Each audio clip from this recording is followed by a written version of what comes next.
a todos, todas quienes nos escuchan una vez más en este episodio de Posibilidades Urbanas. Hoy tenemos un invitado especial que ya ha estado por aquí en este espacio. Es el primer invitado que está por segunda vez en el programa. Le damos la bienvenida a Jacobo García. Muchísimas gracias por estar aquí, Jacobo. Encantado, Estefano, un gusto. Bueno, y hablemos de política criolla. Veamos qué ha estado pasando en esta etapa preelectoral y veamos qué puede pasar, según tu análisis, en un futuro, en el siguiente año y en los siguientes años. Entonces, ¿por qué no empezamos con elección del Ejecutivo versus elección del Legislativo? Y creo que el Ejecutivo está un poco más calmado por ahora, pero sigue siendo un caos y tiene unos nuevos componentes muy interesantes. Entonces, empecemos por ahí. Para mí se ha agudizado aún más la fragmentación de los partidos políticos. ¿Qué es lo que motiva a estos posibles candidatos que sacan estas nuevas candidaturas? Porque hay ahora muchísimas más y cada vez son mayores. Si es que vemos estadísticamente de las elecciones anteriores, cada vez son mayores.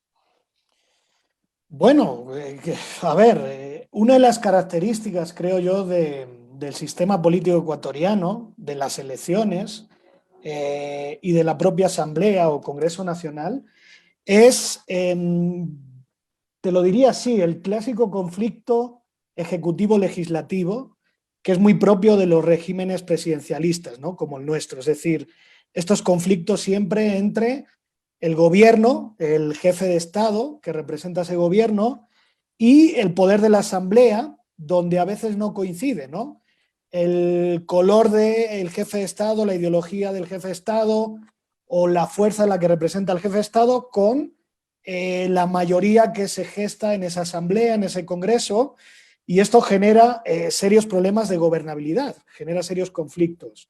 Esto fue un problema clásico, ¿no? En los últimos 40 años de democracia en Ecuador, que durante la etapa de 10 años de la Revolución Ciudadana, digamos, como lograron holgadas mayorías electorales, este problema se disipó, digamos que se evaporó, no apareció ahí, más bien vivimos una etapa de armonía, entre comillas, ¿no? Entre la Asamblea y el gobierno, que esto también fue objeto de muchas críticas, ¿no? Ahí es donde se decía lo de alzamanos, borregos, porque se hablaba de que la Asamblea estaba supeditada al Poder Ejecutivo, ¿no?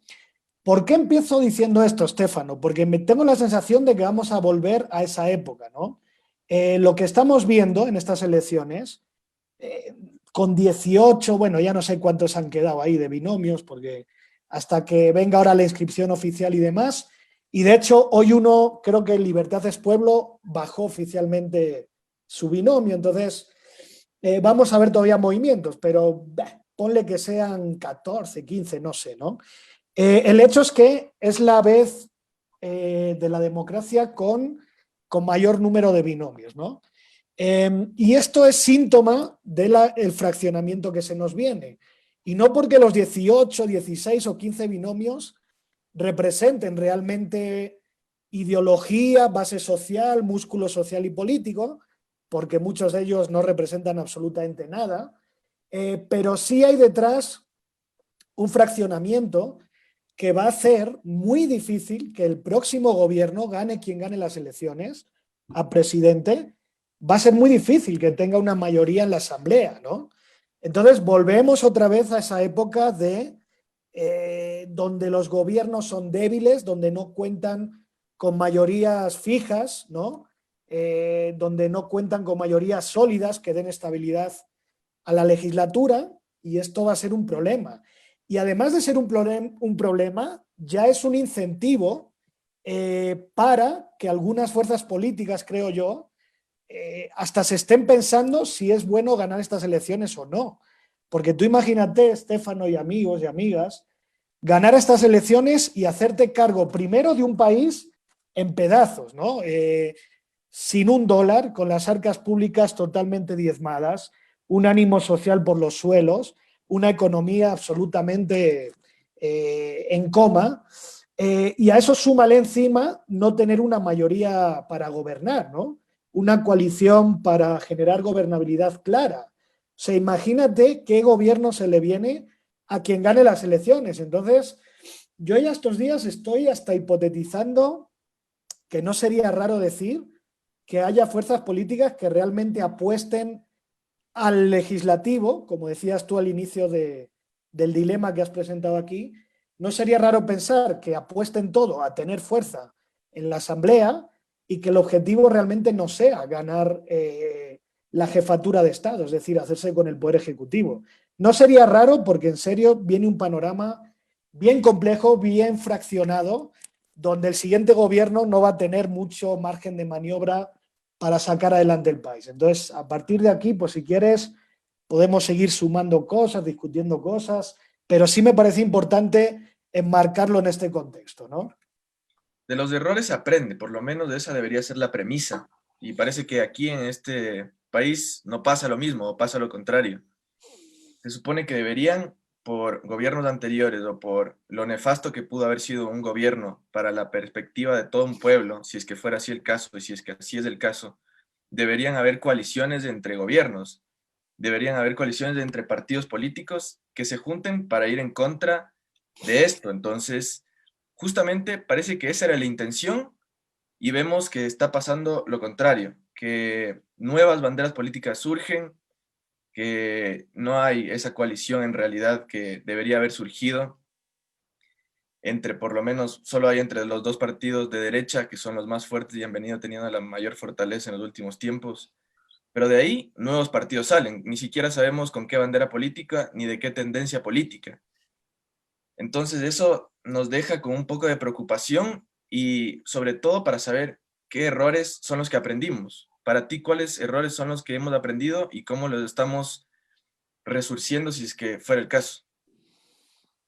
Pues la verdad es que me parece que no hemos aprendido o nada o muy poco, porque justamente los viejos males se están reeditando, es decir, no solo el fraccionamiento, porque el fraccionamiento uno puede decir, bueno, es consecuencia de la sociedad en la que vivimos, que es una sociedad diversa, compleja, donde además se favorece la representatividad, la interculturalidad, en teoría tenemos que ir hacia un Estado plurinacional.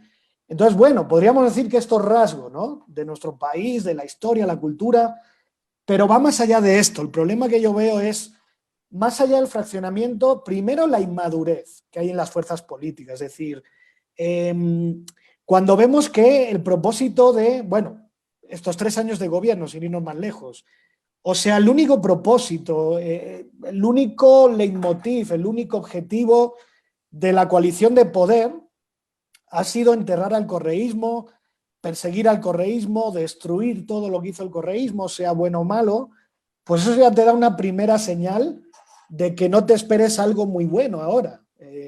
Si te has dedicado 3 años a gobernar para evitar que vuelva Correa y no para gobernar en un proyecto de país, en beneficio de la gente, pues no esperes que el contexto ahora sea favorable. Además, claro, ¿cómo podríamos llamarlo? Esta mercantilización, creo yo, absurda de la política, que es consecuencia también de, a ver, digamos, tuvimos 10 años la hegemonía de Alianza País, de la Revolución Ciudadana, eso hizo que un único partido cooptara la mayor parte de cargos, ¿no?, del Estado, del poder y demás. Entonces, al desintegrar ese hegemón, por así decirlo, eh, lo que tienes es que hay una serie de partidos, de movimientos, de negocios, ¿no?, de empresarios de la política que tratan de acceder a esos espacios, que han quedado libres y que antes eran cooptados por una única fuerza política. Entonces lo que ves es, no solo en las elecciones, te diría que en este gobierno, cómo se han mercantilizado los ministerios, los puestos de gobierno, cómo han entrado y salido unos, no tanto obedeciendo a una ideología, ¿no?, sino más bien a dependiendo quién sostenía el gobierno o a dependiendo quién tenía más billete en ese momento. Y el hecho de ver, insisto, 15, 18 binomios, me da igual, en la papeleta, es también fruto de esta mercantilización. Porque ¿cómo me explicas tú, Estéfano? Ya uno puede respetar, ¿no?, al Partido Social Cristiano, a Pachacuti, son fuerzas que sabemos que representan a un sector de la sociedad, son fuerzas históricas, me parece muy bien, pero ¿a quién representa el partido de Washington Pesantes? ¿A quién representa o sea, el presidente de la República, el señor Lenín Moreno, tiene a dos hermanos que tienen un partido político? Por Dios. O sea, y si tú preguntas en la población quién conoce al señor Gary Moreno o al señor Edwin Moreno, probablemente te va a responder un 1, un 3, un 5% que los conoce. O sea, esa gente no representa absolutamente a nadie, Estéfano. Solo están ahí porque al calor de que su hermano ha sido presidente del Ecuador, han tratado de montar ahí su empresa política, al calor de ese gobierno. Pero como ellos te puedo decir, Libertad es Pueblo, es el de Gary, el movimiento Justicia Social, que era del esposo de Pamela Martínez, ¿tú crees que eso representa realmente una bandera ideológica, una base social? No. O sea, era una forma en la que este señor hacía, o más bien hacía match entre los negocios económicos y políticos. Y entonces, eso es lo que hay. Y si quitas, insisto, quitando algunas fuerzas que sí, uno sabe que representan causas, liderazgos, luchas sociales o corrientes ideológicas, quitando algunas de esas, el resto sabemos que son mercantilización de la política, o esto de los chimbadores, ¿no? Que esto es muy ecuatoriano también, esto de poner ahí a gente que obedece al interés de un tercero para ver si le quita votos al otro. O sea, son unas cosas bien locas, ¿no? Que en un sistema político consolidado me parece que no deberían pasar. Por eso digo, termino la idea, por eso digo que me parece que no hemos aprendido, Estéfano, de los errores. Yo veo la misma inmadurez, la misma mercantilización, y esto es perjudicial para la democracia, porque quien pierde finalmente es la calidad de las instituciones que tenemos, es la representación que tenemos en los partidos, en la asamblea, en todos los sitios. Entonces, esto es negativo y gane quien gane, pase lo que pase en las elecciones, esto va a costar mucho tiempo repararlo también, ¿no? Concuerdo mucho contigo y no solo en la mercantilización de la política, sino en las otras estrategias que se utilizan aquí. Desde siempre, desde que yo recuerdo, porque bueno, no tengo tanta trayectoria siguiendo la política, pero desde que yo recuerdo, las mismas estrategias siempre utilizando la farándula como un mecanismo para cooptar votos. Me parece que eso sigue utilizándose ahora. Se han viralizado muchos videos al respecto de personajes que no saben de política, no saben técnicamente de lo que hablan y parecería que de todas maneras van a seguir teniendo la cantidad de votos que ellos esperan, o por lo menos una gran cantidad de votos, lo cual no debería ser así. O sea, ¿qué hay ahora y qué se puede esperar a un futuro en relación a las estrategias utilizadas en las elecciones? Sí, esto de la farándula mismo es otro síntoma de la enfermedad del sistema de partidos, del sistema político. Y no por estigmatizar, ¿no?, a toda la farándula. Uno puede reconocer, ¿no?, que a veces hay personajes que vienen de ese mundo, pero han ejercido luego una trayectoria, ¿no?, de representación social, se han preparado, se han formado. Entonces, tampoco quisiera yo estigmatizarlos a todos, pero hombre, como tú bien señalas, en todas las elecciones nos presentan por ahí a cada uno o a cada una que es para llorar, ¿no? O sea, entonces, esto es un síntoma de que los partidos políticos no son realmente esas instituciones sólidas que realmente canalizan demandas ciudadanas, que representan demandas ciudadanas, que permiten que líderes, representantes, ciudadanos y sociales entren a ellos para, digamos, poner estas causas, ¿no?, a juicio de los electores. No hay una inversión en formación de cuadros, es decir, no puede ser que un partido, y aquí sí voy a hablar de los históricos, ¿no?, el Partido Social Cristiano o la propia Revolución Ciudadana, o sea, no puede ser que a día de hoy tengan que seguir acudiendo a personas de escasa o nula preparación, que no les importa nada la política, que uno nota enseguida que están ahí por sus contactos, porque son conocidos. Entonces, para la estrategia electoral, supuestamente, dice el manual, porque esto es muy cuestionable, yo no estoy tan de acuerdo, pero supuestamente dice el manual que cuanto más conocida sea la persona y tenga una imagen asociada a algo, ¿no? Ya instalado en la mente de la gente, pues esto puede arrastrar más votos, puede ser más fácil que voten por ellos. Siempre se olvidan del pequeñito detalle, Estefano, que los ecuatorianos no son cojudos, piensan, tienen cerebro, y me parece que han madurado bastante más que sus líderes políticos. Entonces, ellos valoran, ellos cuando van a votar, aunque no les interese mucho la política, aunque parece que están absolutamente desconectados de lo que está pasando, estas cosas las tienen en cuenta cuando van a votar. Y si nadie me cree, pues bueno, hay que ir a las elecciones 2019, que para mí fueron un ejemplo de castigo a todas estas payasadas que suelen hacer los partidos, a toda esta arrogancia de ciertas élites políticas, partidos, dinastías, que poco más nos decían que ellos podían presentarse las veces que les diera la gana, a pesar de que llevaban 30 o 40 años gobernando la provincia, que podían ir a la asamblea, votar el puesto como si fuera, no sé, algo ad honorem, ¿no? Y ahí podían volver a presentarse para alcalde y de ahí podían volver a presentarse a la asamblea como si esto fuera un circo. Entonces, uno de los grandes mensajes de esas elecciones fue un castigo a todos los personajes que creyeron que la población es pendeja y por lo tanto se les puede tratar como pendejos, ¿no?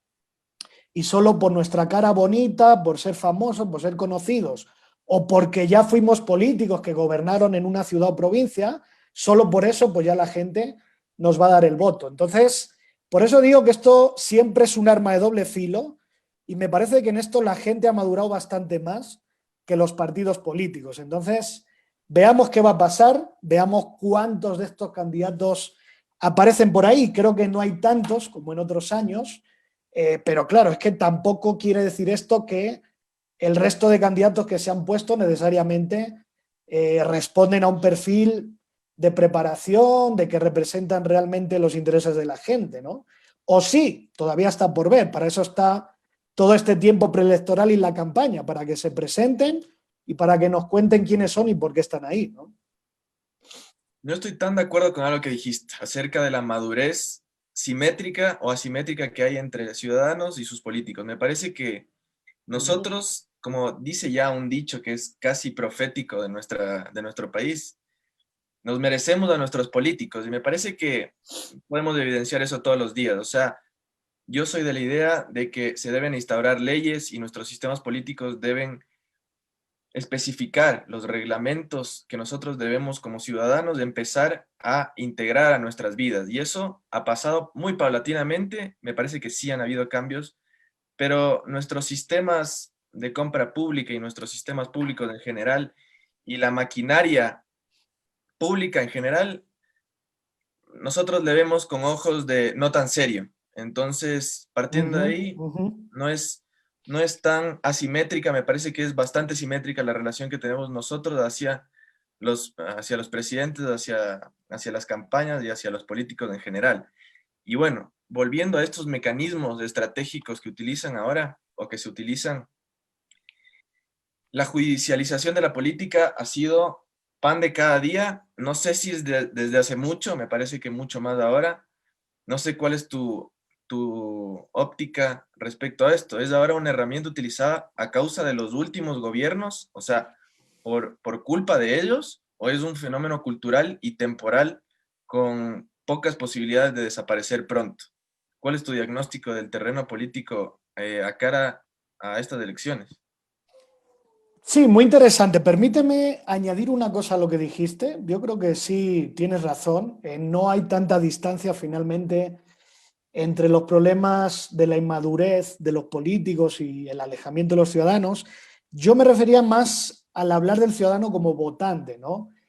Teniendo en cuenta que a veces tiene que votar por lo que le presentan, ¿no? Que no es que ahí hay, insisto, una representación a veces amplia, fidedigna de lo que es la sociedad, pero creo que por lo menos a veces ya da lecciones el votante que tal vez antes no las daba tan claras, pero de acuerdo contigo, es decir, el problema del sistema político es el problema del país y el problema de los ciudadanos.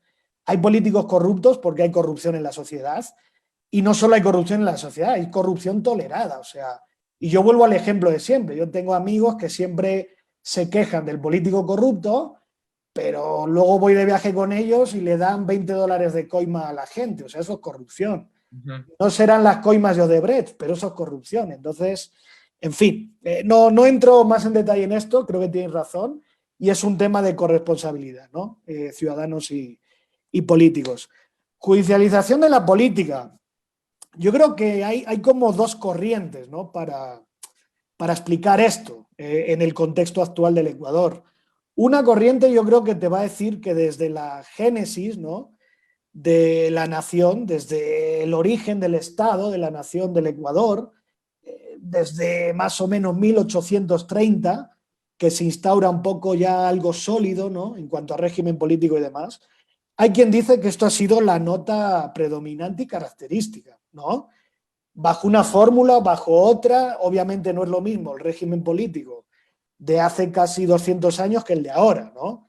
No son las mismas instituciones, no son los mismos tipos de liderazgo, pero esto que llamamos el uso de las leyes, el uso del poder judicial para usarlo contra un enemigo político, para proscribir políticamente a alguien, para perseguir políticamente a alguien, pues hay quien dice que esto viene desde el origen de la propia nación, hay quien dice que esto, bueno, nuestro sistema político, nuestra historia, nuestro régimen, viene ya de unos conflictos muy fuertes entre los propios liberales y conservadores, entre lo que se ha llamado después populismo y el régimen oligárquico, y después de eso, pues en los últimos años, correísmo y anticorreísmo. El caso es que algo pasa, ¿no?, en este país, en el régimen político, que hay una conflictividad, ¿no?, en el régimen político que hace que haya una serie de actores ahí que no se reconozcan y que se persigan. Tal vez no es bajo el esquema de una guerra civil sangrienta, y menos mal que no es así, por lo menos ahora. Hace 200 años sí, en América Latina era bastante recurrente, pero bueno, podemos decir que ahora no hay este tipo de conflictos, pero el hecho es que, y basta con mirar los discursos de hoy, no hay un reconocimiento al otro, al adversario, al oponente, y en cuanto unos llegan al poder lo que tratan es de enterrarlo. Y la segunda corriente, para terminar la idea, es quien te lo encaja más, a ver, en la historia reciente de los últimos 40 años de regreso a la democracia, pues hay quien dice que sobre todo, ¿no?, los socialcristianos, el gobierno de Febres Cordero, la consolidación del poder de los socialcristianos en las instituciones, como que ellos serían quienes inauguraron, ¿no?, esto de la cooptación del sistema de justicia, de la judicialización de la política, ¿no?, y la politización de la justicia, que son dos cosas diferentes pero similares, y ponen como ejemplo pues cómo usaban las cortes, ¿no?, como instrumento político para perseguir a sus adversarios. Tenemos el ejemplo de Abdalá Bucaram, tenemos el ejemplo con el propio Dajik, tenemos el ejemplo con Gustavo Noboa, ¿no? Y no hablamos solo de un conflicto, por eso digo, ni de izquierda a derecha, ni corrismo anticorrismo, ya es un tema de adversarios personales o adversarios que hay que entender esa enemistad bajo otros parámetros que no son los clásicos de un sistema político consolidado, como pueda ser izquierda y derecha, ¿no?, sino que tiene que ver más con grupos de poder, enemistades personales, familiares, hasta de clanes, ¿no?, políticos, familiares, históricos, si quieres. Entonces, esto, que supuestamente lo inaugurarían los socialcristianos hace 30, 40 años, pues se supone que esto ha sido luego la nota común en cada gobierno que ha llegado. Y para terminar, pues solo tenemos que recordar, a Lucio lo tumban, entre otras cosas, por lo de la pichicorte, que no deja de ser una misma acusación de meter la mano en el sistema judicial. Al correísmo le acusaron de lo mismo a partir de la consulta del 2011. Y ahora, ¿qué podemos decir? Es más de lo mismo. Esto del caso Sobornos, hombre, más allá de que para unos sean culpables o no, cómo se ha manejado esto políticamente y mediáticamente es realmente otro síntoma de que no hay una independencia de poderes y de que la justicia en Ecuador responde siempre al contexto y a los objetivos políticos del régimen de poder o del gobierno. Entonces, me parece que esto, querido Estéfano, hasta que no haya un reconocimiento previo de los actores y una verdadera reforma en la que se sienten todos y hagan una verdadera reforma bajo parámetros internacionales y probados, que funcionen, ¿no? Que algo así se hizo, creo yo, después de la caída de Lucio, cuando esta corte la eligió, tengo entendido, las Naciones Unidas, ¿no? Hubo apoyo internacional para elegir a esos nuevos jueces, pero si esto no se hace así, yo ya he visto demasiado y luego vendrá otro y vendrá a hacer lo mismo que hizo el anterior. Entonces, porque lo único que estamos sembrando es odio, rivalidad y bueno, quien gane en las próximas elecciones, pues supongo que no va a estar por fuera de esta lógica perversa de manejar instituciones y justicia, ¿no? Bien, ahora pasemos a la Asamblea. Ahora hay una baja tasa, se ve, que se quieren relanzar para asambleístas. O sea, yo cacho que el legislativo ha estado rodeado por corrupción y ha impactado en la percepción que la ciudadanía tiene con respecto a cómo se está gestionando el legislativo en general. Entonces, ¿cómo se ve la conformación del Congreso para el siguiente año? ¿Cómo estas mayorías o alianzas podrían viabilizar una agenda legislativa, funcional? ¿Cuáles temas deberían ser los prioritarios que se manejen y que solventen algunas de las dudas que la ciudadanía tiene por sus propios líderes? Bueno, a ver, primero complementar algo a lo que dijiste, ¿no? A esta crisis de representación que vivimos en el tema de la asamblea. Es decir, es un hecho objetivo, no lo dice Stefano ni lo dice Jacobo, es un hecho objetivo de opinión pública que esta asamblea tiene unas cifras, si no las más bajas, de las más bajas de los 40 últimos años de democracia, ¿no? Con una credibilidad de un solo dígito, una aprobación similar, ¿no? Esto es, sí, entre otras cosas, como decías tú, por corrupción, pero creo que va más allá de ahí, Stefano. Creo que este alejamiento entre los mandantes, digamos, entre los políticos y los ciudadanos, va por más caminos que el tema corrupción. Yo creo que es un tema de que no se percibe que trabajan en beneficio, en interés de la mayoría, de que no se percibe que haya un trabajo armonioso para discutir y solucionar problemas que a la gente le interesan, donde se percibe que simplemente todas esta especie de comisiones o presidentes de la asamblea y demás no son más que alfiles o peones que obedecen al gobierno, ¿no? Y lo único para lo que están ahí es para encubrirse entre ellos, para, en fin, para tratar de cubrir al gobierno. Hemos visto episodios vergonzosos en cómo no se ha investigado a personas del gobierno, de la propia coalición de poder, ¿no? Un gobierno que hablaba, ¿no? De que iba a hacer una cirugía mayor a la corrupción y esto era uno de los grandes cuentos, ¿no? Que nos vendían. Entonces creo que, insisto, no es solo un tema de corrupción, es un tema de todo esto que ha rodeado a los 3 años, ¿no? De legislatura, que lamentablemente salpica a todos por igual. Y yo estoy seguro que en esta actual asamblea hay asambleístas que están bien formados, bien capacitados y que son un gran aporte para el país, pero quedan al final opacados, ¿no? Por estos problemas. ¿Qué podemos esperar del siguiente legislativo? Pues primero, lo que yo te decía, no creo que haya una mayoría, y esto es evidente. Primero, el propio país, ¿no? Que tenemos ahora, el propio contexto, es un contexto de fraccionamiento electoral, ¿no? Donde al menos 3 fuerzas, al menos 3, y no descartemos que puedan ser 4, quién sabe, tienen fuerzas, son competitivas y van a poder poner un número importante de asambleístas, ¿ok? Pero súmale otra cosa, súmale que nuestro bendito sistema electoral y régimen electoral priorizamos que además en las provincias haya movimientos provinciales o locales que también puedan poner representantes en la asamblea y además, por si esto fuera poco, hemos cambiado la ley electoral para elegir asambleístas provinciales para hacer el reparto dizque más proporcional todavía. Entonces, ¿qué significa esto? Que vas a tener más diversidad de fuerzas, ¿no? Es decir, no solo esas 3 o 4 fuerzas más fuertes, sino que vas a tener movimientos provinciales o locales importantes que te puedan poner candidatos. Que esto, insisto, no es que sea una lectura negativa por sí misma, pero sí te va a complejizar aún más el asunto, porque vas a tener una asamblea diversa en lo nacional, pero también diversa en este clivaje territorial regional, ¿no? Vas a tener a personas que van a estar interesadas por representar los problemas de sucumbíos, pero no van a ver los problemas seguramente en una óptica nacional, porque a ellos les interesa conservar su poder local, ellos se deben a un electorado local y ya van a verlo todo con miras a las elecciones seccionales que vienen.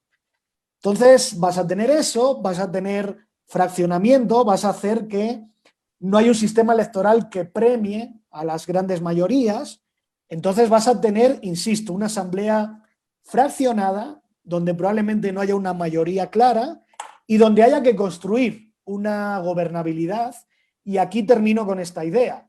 Tal vez por ahí es donde hay que empezar. Si nos vamos a encontrar con esto, creo que lo más inteligente que podría hacer el próximo gobierno es convocar alguna especie de pacto, llámalo consulta, llámalo, no sé, porque esto de consulta popular está ya tan maniatado, ¿no? Tan usado también para los intereses de los políticos, pero no sé si es una consulta, no sé si es un referéndum, no sé cuál sea el mecanismo, pero tal vez es el momento de, si va a tocar crear una especie de coalición de gobernabilidad en la Asamblea, pues hagamos que esto sea también junto al pueblo, ¿no? Que sea algo inclusivo, participativo y que por lo menos dejemos sentadas las bases, ya no digo para 10 años, para 3 años, por Dios, para ponernos de acuerdo en cuáles son las reformas urgentes que hay que hacer, en cómo podemos salir de la tremenda crisis social, política, económica que vivimos y ya está, nada más. Si el próximo gobierno logra hacer algo así, por lo menos desde mi lado tiene mis respetos y creo que la mayoría del pueblo también sabrá considerarlo, ¿no? Vamos con algo que decías, que es la reforma del Código de la Democracia, que tiene mucho que ver con cómo se va a plantear las cosas en estas elecciones y creo que va a generar unas consecuencias no muy favorables en mi entender. Antes utilizábamos el método de asignación de escaños, que era el método de Hunt, en donde se favorece a las mayorías, o sea, prácticamente era así. Ahora el método de Webster, que tal vez tiene una representación mayor a las minorías, pero hace que se fragmente mucho más, influye en cómo los partidos arman sus listas también. Es bueno que se tomen en cuenta las minorías al tomar decisiones, pero hace que se disperse demasiado el poder político en el Congreso y a la final terminamos con un multipartidismo extremo y una legislatura fragmentada. Entonces, entendiendo esta reforma del Código de la Democracia, que son prácticamente tres, que según yo son las más importantes a entender, que es el método de asignación de escaños que ya mencioné, la intercalación por género, que me parece positiva, y las listas cerradas. ¿Qué efectos tendrá esta reforma del Código de la Democracia? Bueno, es que claro, aquí volvemos otra vez a la discusión inicial que tuvimos. A ver, cuando tenemos estos problemas, suele ser porque hay problemas ya históricos, estructurales, de fondo, que persisten y que al no lograr resolverlos, eh, salen a flote, ¿no? Con el paso de los años. Quiero decir esto porque tal vez sería injusto, y alguien ha podido interpretarlo así de mi parte, sería injusto decir que por el cambio de fórmula es que estamos generando los problemas, ¿no? Como si no hubiera una serie de problemas estructurales o como si esto se pudiera resolver solo cambiando una fórmula electoral, ¿no? Quería partir de aquí para que no se me pueda malinterpretar. Yo creo que el problema insisto, el problema del propio sistema electoral ecuatoriano, que es un componente más del régimen y el sistema político, no es muy diferente al resto de problemas. Es decir, hay un diseño institucional que no favorece, ¿no? No favorece la gobernabilidad, no se asemeja siquiera a la realidad que tenemos en el país. Y entonces hay reformas que en lugar de subsanar esto, lo que hacen es profundizar los problemas. Y aquí sí es donde señalo lo de la fórmula electoral. Porque efectivamente, como tú señalabas, todo sistema electoral tiene como dos funciones, ¿no? Extremas, que hay que tratar de ponerlas en equilibrio, que es la representatividad y el dar gobernabilidad. Es decir, un buen sistema electoral es el que logra incluir la representatividad mínima, ¿no?, al sistema y a su vez logre convertir esa representatividad en gobernabilidad. A mí no me sirve un sistema que sea 100% gobernable y cero representativo, porque eso puede ser el régimen chino, si quieres, ¿no? Te aseguro que en China no hay problemas de gobernabilidad, pero claro, hay un único partido, hay una única fuerza, etcétera. Tampoco me sirve lo contrario, no me sirve que cualquier hijo de vecino se monte un partido en su tienda y que por ser representativo le demos un escaño, porque eso no genera gobernabilidad y ni siquiera es una verdadera representatividad, ¿no? Entonces, ¿qué reformas? Efectivamente ha habido reformas positivas, no lo niego, en estos temas de paridad de género y otras cosas, pero me parece que esto va más allá de, e incluso va más allá del propio sistema electoral, insisto. O sea, creo que no es solo problema de fórmula. No nos vayamos muy lejos, los partidos políticos, Estefano. O sea, uno de los grandes problemas que tiene no solo el sistema electoral, insisto, el sistema político ecuatoriano son los partidos políticos. O sea, yo creo que ahí es donde está uno de los grandes o principales problemas. Y mientras los partidos sigan siendo vehículos electorales, empresas familiares, negocios empresariales, que no tengan una real representación en la población, que no tengan estabilidad en la representación y otra serie de cosas por ahí, pues vas a encontrarte siempre estos problemas. Cambiamos la fórmula electoral, hacemos listas cerradas bloqueadas, supuestamente para favorecer que los partidos tengan mayor voto partidario, ¿no? Esto es lo que nos han vendido. Pero claro, sí, qué bonito suena, pero ¿cuál voto partidario? Pregunto yo. En una sociedad que no cree en partidos, donde los partidos están absolutamente deslegitimados, donde hay esta desconexión que tú señalabas antes, de que los partidos ponen a candidatos que no son del gusto de los ciudadanos. Entonces, ¿de qué voto partidario me están hablando? Por Dios. Si la mayor parte de la población no quiere partidos, rechaza los partidos, tiene mala imagen de los partidos y ahora les vamos a obligar a votar por partidos. Ahí es donde está el problema, Estefano. Y esto no se resuelve ni cambiando una fórmula electoral, ni cambiando el número de escaños, las circunscripciones, porque hay otros que dicen, no, lo que pasa es que las provincias pequeñas tienen mucho poder, mucha representación en el global de la asamblea, entonces esto es un problema. Bueno, sí, podemos cambiar eso, podemos cambiar la fórmula, pero insisto, mientras tengamos los mismos problemas estructurales de representación, de partidos políticos, de élites políticas, de corrupción o de desinterés de la ciudadanía, de no participación en la toma de decisiones, cualquier paso que demos hacia adelante, para mí va a ser otro paso en falso y vamos a seguir arrastrando este tipo de problemas. Bien, vamos finalizando. Creo que va algunas preguntas mías personales, porque no sé lo que va a pasar. O sea, tengo un cierto conflicto de lo que va a pasar, de lo que creo que va a pasar, o de lo que pudiera pasar. Entonces, bueno, creo que lo primero es preguntarte qué políticas son adecuadas que se deberían instaurar en el siguiente gobierno para frenar o disminuir la crisis que hemos vivido y el escenario adverso que va a traer la pandemia económicamente y socialmente en los próximos 10 años, no solo en los próximos 4. Ok, mira, creo que de esto en parte conversamos en el anterior seminario con ustedes, ¿no? Cuando hablábamos de este concepto, economía de guerra y todo esto, partiendo de que no estamos en una guerra, ¿no? También yo quiero ser claro que usar este léxico, esta semántica bélica, pues puede sonar desubicado, pero a lo que voy, Estefano, a ver, hay que aprender de la historia. O sea, la historia nos dice que ante situaciones como la actual, ¿no? Donde hay una, ya no te voy a decir fragilidad institucional, o sea, hay un país que no se reconoce en sí mismo, que tiene unas instituciones que no resuelven los problemas, que tiene una economía en coma, que tiene, bueno, creo que vamos a decrecer en torno al 10%, ¿no? Decía el FMI. Las cifras de desempleo son ya, pero de un nivel preocupante. Tenemos el desmantelamiento de los servicios públicos, del Estado, no hay políticas en el mediano y largo plazo. y el panorama que se viene no es alentador. No es que esto se resuelve con otro boom petrolero, como pasó hace 14 años, ¿no? Y ya está. No, o sea, aquí hablamos de problemas mucho más serios. Y cuando hay problemas de este tipo, de fondo, estructurales, históricos, del interés de todos los ciudadanos, que atraviesan a todas las fuerzas políticas, sea quien sea el que gane las próximas elecciones, pues me parece que los países que han logrado salir de esto exitosamente han convocado a grandes pactos, a grandes concertaciones nacionales, desde el nivel político hasta el nivel social. Es decir, unos han hecho constituciones, otros han hecho gobiernos de coalición para dar esa señal de decir vamos a hacerlo entre todos, otros han puesto ahí consultas populares.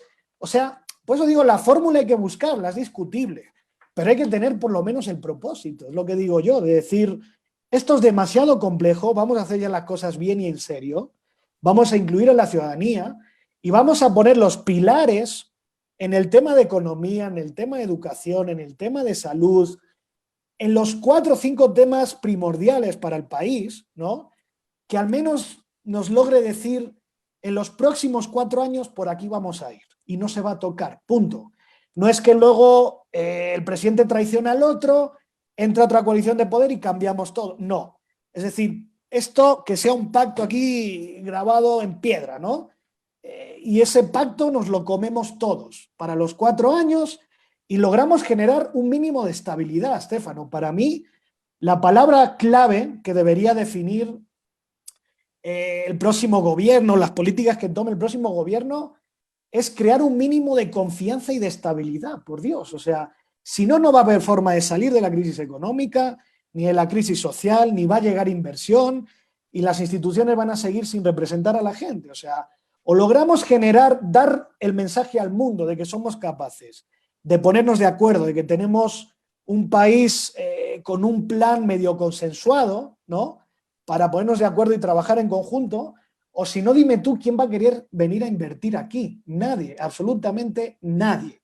Porque la inversión, cuando no hay estabilidad, cuando no hay seguridad jurídica, cuando no hay instituciones fuertes, serias, consolidadas, la inversión no viene, punto. O sea, todo lo demás, ser un país caro, barato, la mano de obra, el dólar y no sé qué, por supuesto que son factores también. Pero si no hay lo otro, si no empezamos con los pilares básicos de la nación, para mí no vamos a salir de este atolladero y volvemos al Ecuador de antes, de gobiernos inestables que no terminan su legislatura, donde las asambleas se vuelven conflictivas con los propios gobiernos y donde no hay políticas en el mediano ni en el largo plazo. Entonces, me parece que tenemos que aprender de la historia, de ver cómo han hecho los países que han salido de estas crisis, tremendas crisis como esta, y la única vía que yo encuentro, sobre todo para convivir en paz, porque también podemos hacer una guerra civil, como han hecho otros, nos comemos a 100.000 muertos, ¿verdad? Lo podemos decir así alegremente, y ya está. Quien gane nos impone una dictadura al resto de la población y vamos a gobernar así, por lo menos tenemos gobernabilidad. Pero estarás de acuerdo conmigo en que el otro camino es más virtuoso, más democrático, y en fin, y creo que es lo que nace del corazón de todos los ciudadanos. Entonces, es la única forma en la que yo veo para salir de esto, Estefano. Quien diga otra cosa, podemos discutirlo, pero yo no veo otra. No hay gente que le gusta esto. Yo, varios amigos he escuchado que les gustaría tu segunda opción. Sí, que venga Pinochet, que venga no Evina sé Pinochet. quién. Sí, sí, también hay, también existe esa gente, ¿no? Finalicemos con un caso hipotético. Sé que es muy prematuro todavía para hipotetizar acerca de esto, pero pongamos el caso. El binomio Arauz, binomio Lasso son las dos fuerzas políticas que van a segunda vuelta y son las dos posibilidades que tenemos, ¿ya? Si es que gana, esta es mi opinión, ¿no? Yo veo las cosas de esta manera. Si gana Lasso, probablemente la economía surja un poco mejor, pero las monopolies van a ser quienes sostengan a la economía. O sea, Guayaquil, Quito van a crecer, las provincias y las ciudades periféricas se van a ir paulatinamente. No quiero decir nada más. Si es que el caso fuera que gana Arauz, me parece que la brecha social seguiría, o sea, tendería más a acortarse por políticas que ellos aplican, pero la economía estaría en jaque. Me parecería que no flotaría de la misma manera. Entonces, ¿cuál es la opción correcta? ¿Qué es lo que necesita el país en estos momentos? Me acabas de poner el mejor ejemplo de por qué necesitamos un maldito pacto de gobernabilidad, de acuerdo, de rumbo.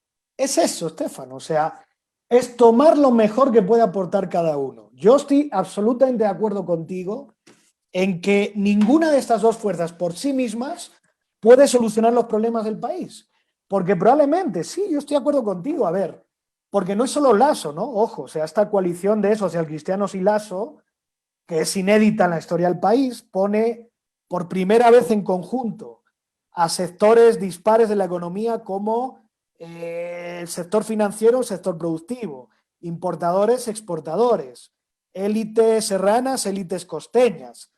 Que esto, nos guste o no, a unos más, a otros menos, esto es una de las grandes, si no la gran parte, de nuestro sistema económico, productivo, el motor que puede hacer resurgir o crecer parte de la economía y de los problemas del país. Pero como tú bien señalas, eso no es todo, porque eso ya lo hemos vivido también, que es lo que dice Juan Pazimiño, ¿no? El modelo empresarial de mercado, ¿no? Que dominó la política, la economía, antes de la llegada de la Revolución Ciudadana y no resolvió los problemas que había en el país. Pudo mejorar algunas cosas, claro, tuvo logros, por supuesto, pero había una brecha social, había unas disparidades sociales, había una distancia entre el centro y periferia, como tú mencionas, que eso estaba ahí, eso no se puede negar. Y para corregir esas desigualdades, para resolver inmediatamente el tremendo aumento que hemos tenido en pobreza, en desempleo y todo esto, no basta solo con tener una macroeconomía saludable, sana, que llegue la inversión, que las élites se pongan de acuerdo y que por lo menos logramos producir y saneamos un poco las cosas. No, necesitamos Estado, necesitamos políticas de Estado, políticas sociales. Esto no se hace con el mercado solamente, y esto es mi opinión, obviamente, ¿no? Aquí ya estoy incorporando ideología, pero yo creo lo que nos dice el mundo, lo que nos dice la evidencia, la historia, es que necesitamos al Estado. Así seamos unos más de izquierda, otros de derecha, unos más liberales, otros menos, ¿no? Yo creo que el Estado es una realidad que no se puede negar, porque el Estado no es una imposición, el Estado somos tú y yo, es el culmen, la máxima acción de una acción social institucionalizada, ¿no? Para resolver problemas en común. Entonces, necesitamos eso también para la educación, para la salud, para atender los problemas de pobreza, de desempleo, porque eso no se va a resolver ni en una semana ni en un mes con un gobierno de derecha que logre dinamizar un poco la economía o mejorar la macroeconomía. Esos son problemas que vienen desde la sociedad hasta la economía, que son históricos y que no se van a resolver en un mes ni en dos de gobierno. Entonces, por eso digo, Estefano, ahí es donde se ve que hay que llegar a grandes acuerdos que logren tomar lo mejor de uno y lo mejor de otro. Si no, pues bueno, vamos a imponer el uno al otro lo que se gane en las urnas, pero no vamos a salir de la gran crisis que tenemos, me parece a mí. Siempre es muy saludable hablar contigo. Mentalmente me deja bien. Me Gracias, parece gracias, que Estefano. a nuestro público igual, eso espero. Quisiera que tengan un panorama más claro. Esa era la idea con el programa de hoy. Te agradezco muchísimo que nos hayas acompañado y ojalá nos podamos seguir viendo. No, muchas gracias por tus palabras, el gusto es mío. A mí para mí siempre esto es un aprendizaje también. O sea, no, esto se trata de intercambiar, de confrontar tesis, opiniones, ideas, y así es como uno va creciendo. Quien crea que lo sepa todo está equivocado también y poco va a aportar a este país. Así que gracias, encantado, ha sido un placer y siempre a las órdenes, para lo que haga falta. Gracias, Co. Nos veremos pronto. Gracias, un abrazo. Chao, chao.